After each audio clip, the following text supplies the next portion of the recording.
चलो भैया ना सुनी थे काका बहुत करियर हुआ जा है। अच्छा हाँ चलो वो नहीं कुछ कहा जाए। ओ बाबा पालागी, ओ बाबू खुद रहो खुद रहो खुद रहो पालागी काका खुद रहो खुद रहो। सुनी थे काका कुछ लग रहा का भाई जब तेरे आशीर्वाद देख तरीका रहा है तब तू का बोलते सखाई काम करबो। वजह है हम सखाना वजह हां वजह है ए भैया ला पकड़ ये ध्यान नहीं का कैसे हां मने मुंह में मने कराइम ना है वजह है हां ना मैं वो देखी था। अच्छा तो हमरे सब वाला देखो काका।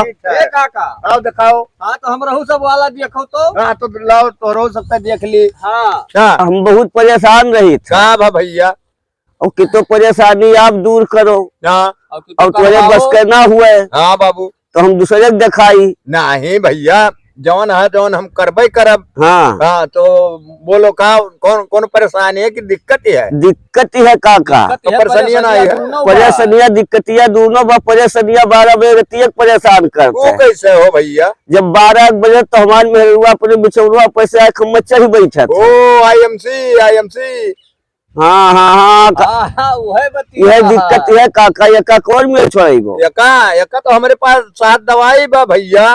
तो वो का छोड़ाओ ओका छोड़ाई दी। हाँ तब तुहन दूसर मेहरारू लाओ परी भैया। ये साल सोखाई करते बवाल किए मार कराए दे मार कराई बे हो कि सोखाई कराओ। अरे भैया हो तू नहीं जान पायो। हाँ जब से कहीं वह कहती नहीं जब से चढ़ल बा जवानी तो वही नाता भैया हो या तो तू जाओ या तो दूसरा लाओ। नहीं तो दूसरे ठीक रही हुए तेरे को बहन हुए वही पर फिटिया पहले की करूं